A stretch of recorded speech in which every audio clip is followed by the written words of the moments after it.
The night had settled over the parking lot like a heavy, oppressive blanket, dark and unyielding.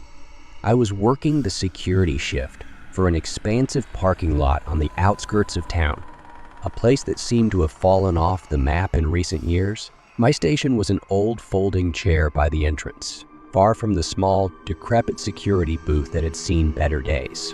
The booth was barely functional, with a few outdated monitors that flickered with static and a heater that only served to blow cold air. The lot stretched out in front of me, a vast expanse of cracked asphalt illuminated only by a few erratic, flickering streetlights. The darkness seemed almost tangible, an endless void that swallowed up any hint of light beyond the reach of the streetlights. The wind howled through the empty spaces, carrying with it a biting chill that cut through my uniform despite the multiple layers I wore. Sitting there on my folding chair, I couldn't shake the feeling of isolation. The lot was devoid of any vehicles except for a few old, abandoned ones, their tires flat and their bodies covered in layers of grime and dust. The only sounds were the distant, low hum of traffic from the nearby highway and the occasional rattle of the metal fencing as the wind passed through it. The silence was almost deafening, broken only by the intermittent creaks and groans of the empty lot. As I began my patrol, I tried to focus on the task at hand. My footsteps echoed in the emptiness, each step amplified by the stillness. The cold seemed to seep into my bones, and every now and then, the darkness would play tricks on my mind. Shadows would shift and stretch, creating illusions of movement that vanished when I shone my flashlight in their direction. The lot felt eerily desolate, an expanse of isolation that seemed to stretch endlessly. I walked the perimeter, scanning the shadows and trying to shake the unsettling feeling that clung to me. The wind picked up, causing the metal fences to rattle and groan. It was a sound that seemed almost alive, as if the lot itself were trying to communicate some dark secret. Then, as I rounded the corner of the lot, I saw the headlights of a car piercing through the darkness. It was an old sedan, moving slowly and erratically along the edge of the lot. The car's headlights cut through the gloom, casting long, distorted shadows on the pavement. The car came to a stop near the entrance, and the engine cut out with a low, ominous rumble. The vehicle was now bathed in the dim light of a flickering street lamp, its presence out of place in the otherwise empty lot. I approached cautiously, the gravel crunching under my boots. The car's windows were heavily tinted, making it impossible to see inside. I knocked on the window, and after a moment, it rolled down just a crack. A face appeared, partially hidden in shadow. The man inside looked at me with an inscrutable expression. His eyes glinted with an unsettling intensity, and there was something almost predatory about his gaze. "Can I help you?" I asked, trying to keep my voice steady. The man didn't respond immediately. He seemed to be studying me, his gaze unblinking. After a tense moment, he said, "Just needed a break. I'll be on my way soon." With that, he rolled up the window and drove off, disappearing into the night. I returned to my chair, the encounter leaving me with a lingering sense of unease. The darkness seemed even more oppressive now, the shadows growing longer and deeper. I resumed my patrol, trying to shake off the feeling of being watched. The hours dragged on slowly. The cold seemed to cut through me more with each passing minute, and the emptiness of the lot began to weigh heavily on my mind. I noticed small details that I hadn't before. The way the shadows seemed to shift and change, the odd creaks and groans of the metal fencing, and the way the wind seemed to carry whispers that were almost inaudible. At one point, I spotted something unusual.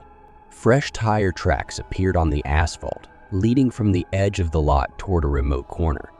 The tracks were clear and recent, but there were no cars in sight. My heart began to race as I followed the tracks, the darkness pressing in on me with every step. The tracks led to a lone, abandoned car that had been parked haphazardly in an isolated spot. The car was old and dusty, its exterior covered in a thick layer of grime. The windows were fogged up, and there was an air of neglect about the vehicle. I approached it slowly, shining my flashlight through the window. The interior was empty, and there were no signs of anyone being inside. The car seemed to have been left there deliberately, its presence out of place in the otherwise vacant lot. I returned to my chair, but the sense of being watched persisted. The darkness seemed to grow more oppressive, and I couldn't shake the feeling that someone or something was lurking in the shadows. Every rustle of the wind or creak of the metal fences seemed to amplify the eerie atmosphere. As the hours passed, my paranoia grew. The lot remained eerily still, but my mind was racing with thoughts of what might be hiding in the darkness. The wind howled louder, and the metal fences rattled ominously, adding to the sense of foreboding. The minutes felt like hours, and the night seemed to stretch on endlessly. I kept glancing over my shoulder. The feeling of being observed intensified, but there was no visible sign of anyone. The cold seemed to seep deeper into my bones, and my breath came in visible puffs in the frigid air. When my shift finally ended, I was more than ready to leave. The first light of dawn was breaking over the horizon, casting a pale, cold glow over the parking lot. As I packed up my things and prepared to leave, I cast one last wary glance at the empty lot. The darkness seemed to hold its breath, as if the night itself was reluctant to let me go. As I walked away from the parking lot, the early morning darkness seemed even more oppressive. My footsteps echoed through the empty streets, each sound amplified in the stillness. I found myself constantly glancing over my shoulder, half expecting to see something or someone lurking in the shadows behind me. The night had left me with a deep sense of unease, a lingering reminder of the unsettling emptiness that had surrounded me in that lonely parking lot. The experience had etched itself into my memory, a haunting reminder of the solitude and dread that had filled those long, dark hours.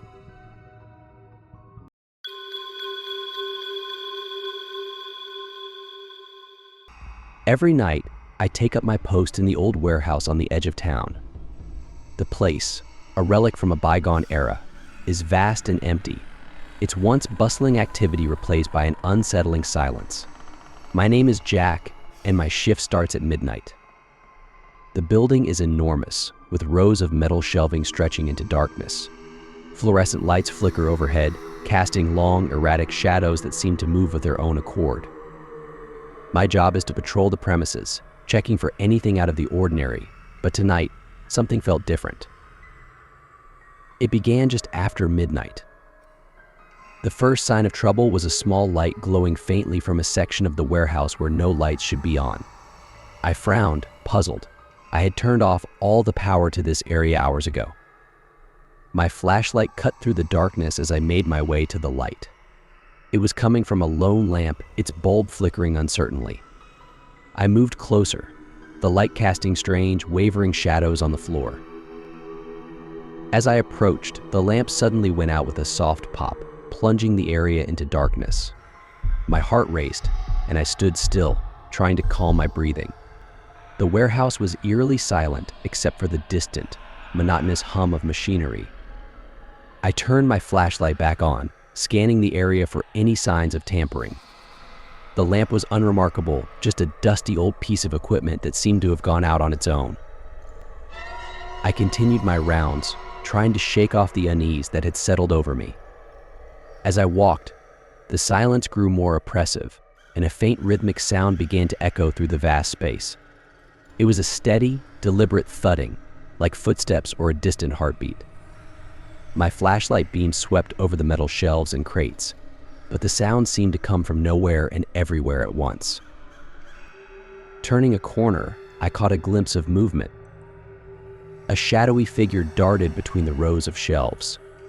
It was tall and indistinct, its form shifting and blending with the darkness.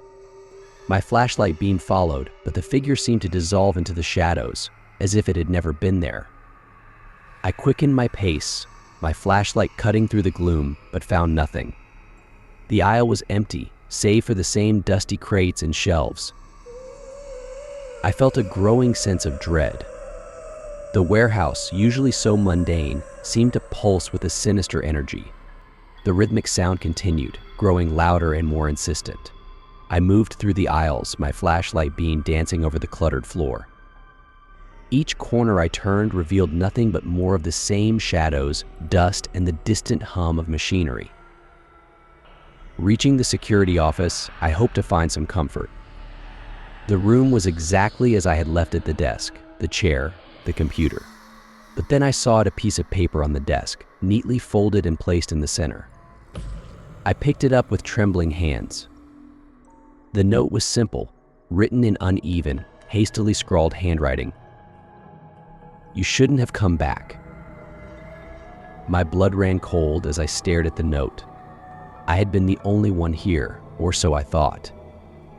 The figure, the flickering light, and now this note all pointed to something far more disturbing. I felt a wave of panic rise within me, a primal fear that I couldn't ignore. I tried to compose myself and finish my rounds, but the warehouse seemed to close in on me. The lights above flickered erratically, casting grotesque, shifting shadows that seemed to follow me wherever I went. Every creak and groan of the building seemed amplified, a cacophony of eerie sounds that kept my nerves on edge.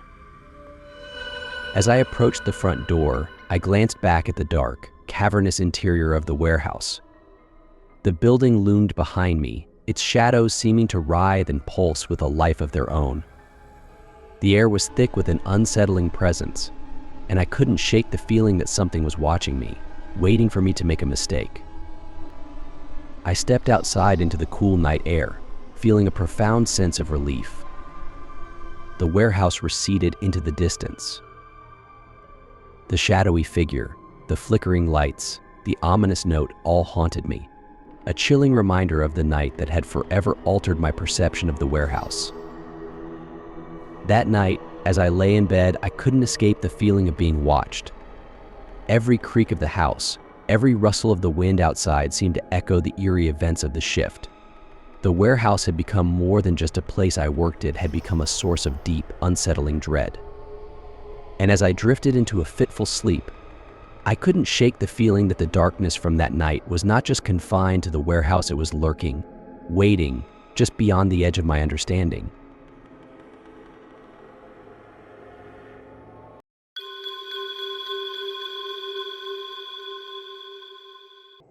For many years, my time as a security guard was mostly uneventful.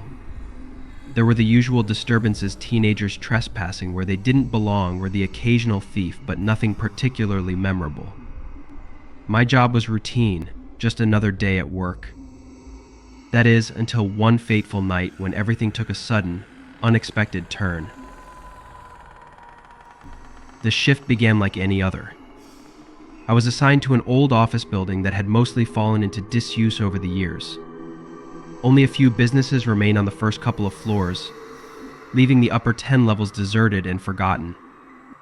My responsibility was to ensure that no one ventured into those unoccupied spaces and that the premises remained secure. It was usually easy, albeit monotonous work. The night was uneventful at first. I followed my usual routine, checking the doors, inspecting the windows, and ensuring the cameras were working properly. The building, as always, groaned with age, and the wind whispered through the cracks in the weathered windows. It was just after midnight when I noticed something unusual. I was sitting in the security room, half watching the screens that displayed feeds from cameras scattered throughout the building. Most of them showed nothing but static or the faint movement of shadows from the flickering lights. The scene was familiar, lulling me into the slow passage of the night.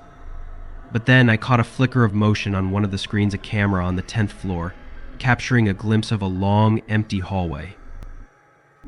At first, I thought my eyes were playing tricks on me, perhaps a reflection or a trick of the light. But then I saw it again, a shadow, fleeting, disappearing around a corner. It was subtle, but unmistakable. My pulse quickened. I knew no one was supposed to be on that floor. The elevators were shut down after hours, and the stairwells were locked from the outside.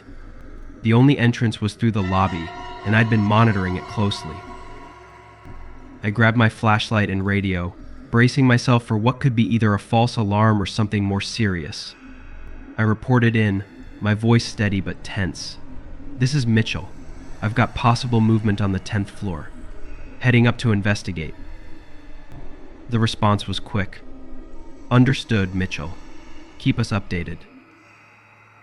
I took the stairs, each metal step clanging beneath my boots as I ascended.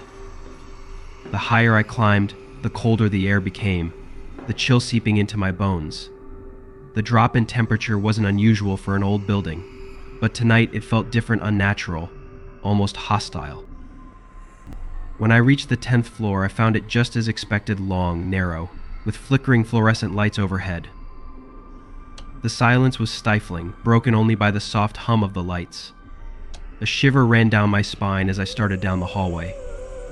The quiet was oppressive, magnifying the sound of my own footsteps, which seemed unnaturally loud. The first few offices I checked were empty, just as they always were. Dusty desks, forgotten chairs, and discarded paperwork cluttered the spaces. Nothing was out of the ordinary, yet the sense of unease gnawed at me, growing stronger with every step. It felt like someone was watching me, an invisible presence lurking just out of sight. I could hear my heartbeat, loud and insistent, in my ears. Then a faint sound reached me, a soft, rhythmic tapping, like fingers drumming on a hard surface. The noise was barely audible at first, but as I moved closer, it grew clearer. It seemed to be coming from one of the offices further down the hall. The tapping was deliberate, methodical, like the ticking of a clock in the dark.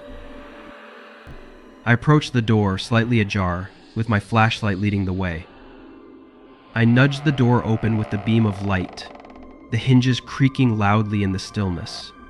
The room was as expected, dusty and neglected, with an old desk in the corner and a few chairs piled haphazardly against the wall. But the tapping persisted, emanating from a small metal box in the corner of the room. Curiosity got the better of me. I stepped closer, the tapping growing louder.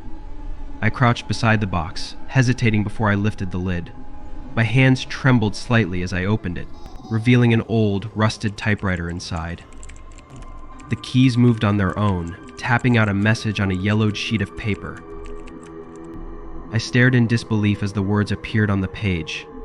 The typewriter was ancient, its keys worn and corroded, yet they moved with eerie precision.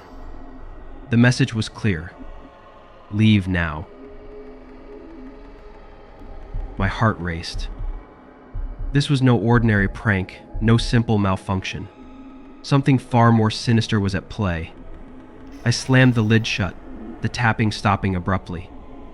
The silence that followed was as unnerving as the sound had been. I backed away, my mind reeling.